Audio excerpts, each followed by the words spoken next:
And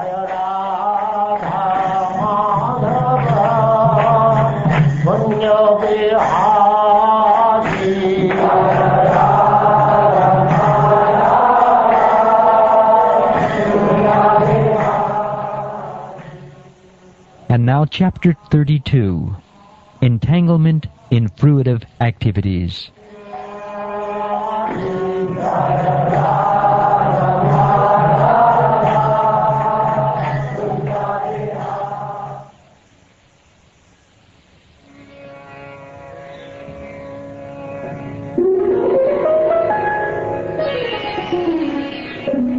The Personality of Godhead said, "The person who lives in the center of household life derives material benefits by performing religious rituals, and thereby he fulfills his desire for economic development and sense gratification. Again and again he acts the same way. Such persons are ever bereft of devotional service due to being too attached to sense gratification, and therefore, although they perform various kinds of sacrifices and take great vows to satisfy the demigods and forefathers, they are not interested in Krishna consciousness or devotional service." Such materialistic persons, attracted by sense gratification and devoted to the forefathers and demigods, can be elevated to the moon, where they drink an extract of the soma plant. They again return to this planet. All the planets of the materialistic persons, including all the heavenly planets, such as the moon, are vanquished when the Supreme Personality of Godhead, Hari, goes to his bed of serpents, which is known as Ananta Shesha. Those who are intelligent and are of purified consciousness are completely satisfied in Krishna consciousness. Freed from the modes of material nature, they do not act for sense gratification.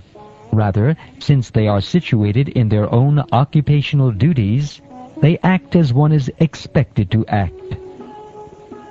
By executing one's occupational duties, acting with detachment and without a sense of proprietorship or false egoism, one is posted in one's constitutional position by dint of complete purification of consciousness, and by thus executing so-called material duties, he can easily enter into the kingdom of God. Through the path of illumination, such liberated persons approach the complete personality of Godhead, who is the proprietor of the material and spiritual worlds, and is the supreme cause of their manifestation and dissolution.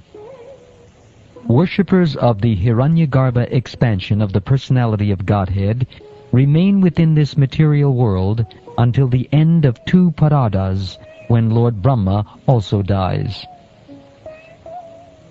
After experiencing the inhabitable time of the 3 modes of material nature, known as 2 paradas, Lord Brahma closes the material universe, which is covered by layers of earth, water, air, fire, ether, mind, ego, etc., and goes back to Godhead.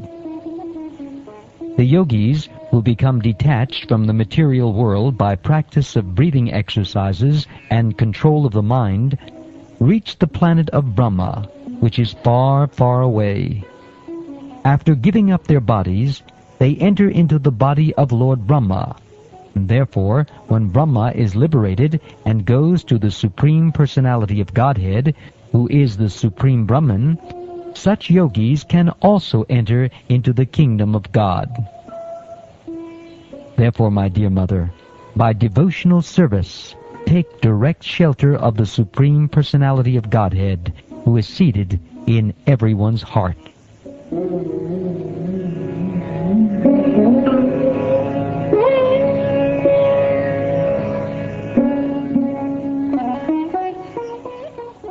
My dear mother, someone may worship the Supreme Personality of Godhead with a special self-interest. But even demigods such as Lord Brahma, great sages such as Sanat Kumara, and great munis such as Marichi have to come back to the material world again at the time of creation. When the interaction of the three modes of material nature begins, Brahma, who is the creator of this cosmic manifestation, and who is full of Vedic knowledge, and the great sages, who are the authors of the spiritual path and the yoga system, come back under the influence of the time factor. They are liberated by their non-fruitive activities, and they attain the first incarnation of the Purusha. But at the time of creation, they come back in exactly the same forms and positions as they had previously. Persons who are too addicted to this material world execute their prescribed duties very nicely and with great faith. They daily perform all such prescribed duties with attachment to the fruitive result. Such persons, impelled by the mode of passion, are full of anxieties and always aspire for sense gratification due to uncontrolled senses. They worship the forefathers and are busy day and night improving the economic condition of their family, social, or national life.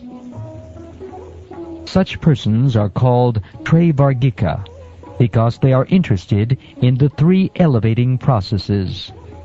They are averse to the Supreme Personality of Godhead, who can give relief to the conditioned soul. They are not interested in the Supreme Personality's pastimes, which are worth hearing because of his transcendental prowess. Such persons are condemned by the supreme order of the Lord. Because they are averse to the nectar of the activities of the Supreme Personality of Godhead, they are compared to stool-eating hogs. They give up hearing the transcendental activities of the Lord and indulge in hearing of the abominable activities of materialistic persons. Such materialistic persons are allowed to go to the planet called Pitriloka by the southern course of the sun, but they again come back to this planet and take birth in their own families, beginning again the same fruitive activities from birth to the end of life. When the results of their pious activities are exhausted, they fall down by higher arrangement and again come back to this planet, just as any person raised to a high position sometimes all of a sudden falls.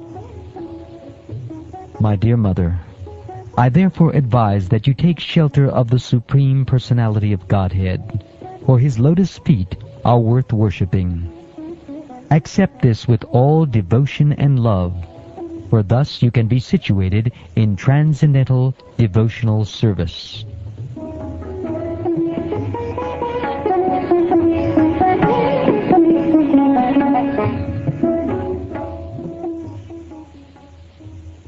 Engagement in Krishna consciousness and application of devotional service unto Krishna make it possible to advance in knowledge and detachment as well as in self-realization.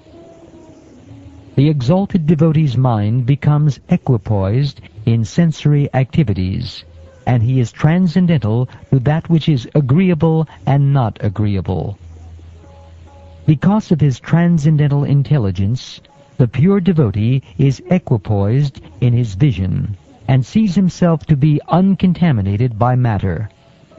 He does not see anything as superior or inferior, and he feels himself elevated to the transcendental platform of being equal in qualities with the Supreme Person.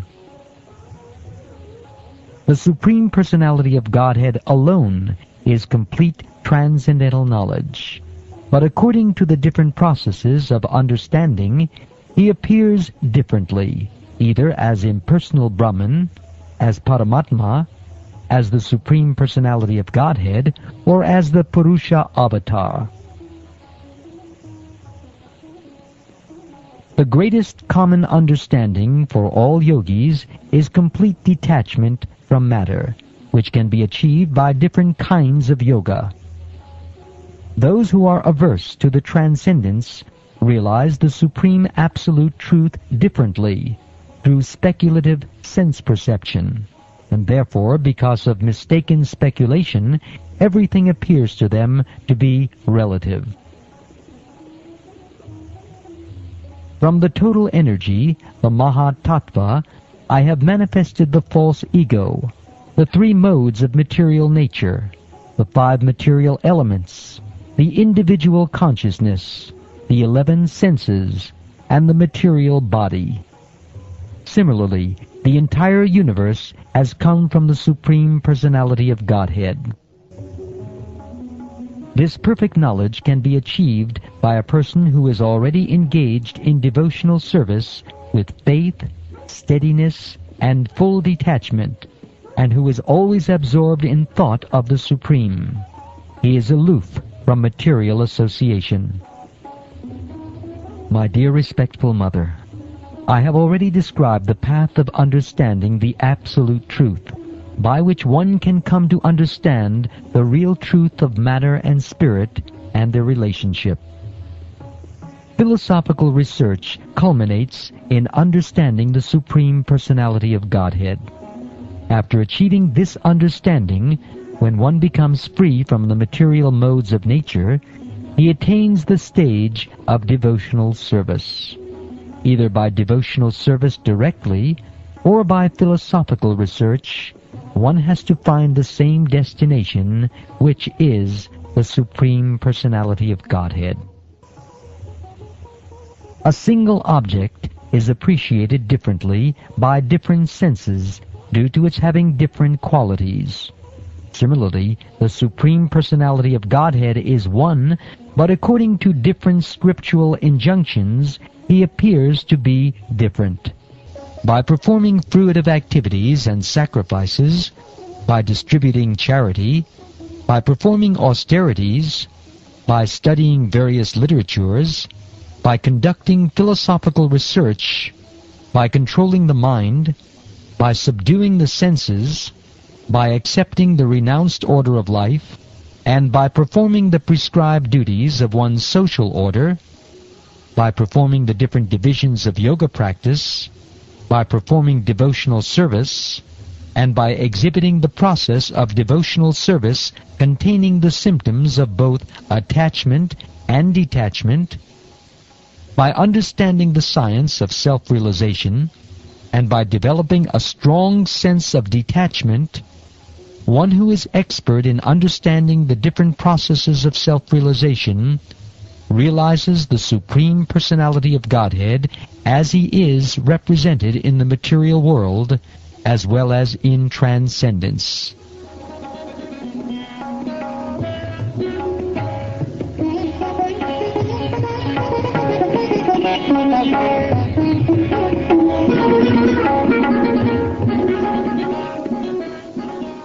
My dear Mother, I have explained to you the process of devotional service and its identity in 4 different social divisions.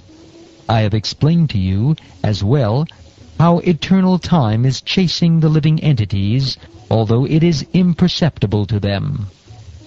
There are varieties of material existence for the living entity, according to the work he performs in ignorance or forgetfulness of his real identity.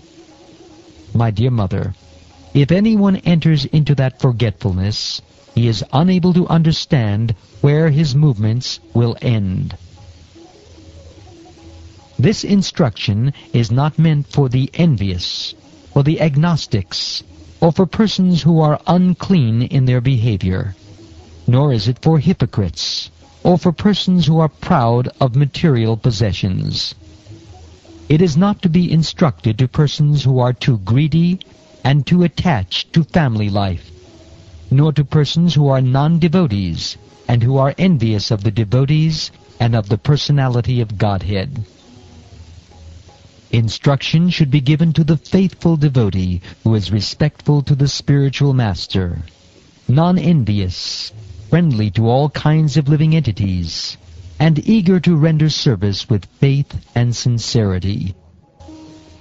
This instruction should be imparted by the spiritual master to persons who have taken the Supreme Personality of Godhead to be more dear than anything, who are not envious of anyone, and who are perfectly cleansed, and who have developed detachment for that which is outside the purview of Krishna consciousness. Anyone who once meditates upon me with faith and affection, who hears and chants about me, surely goes back home, back to Godhead.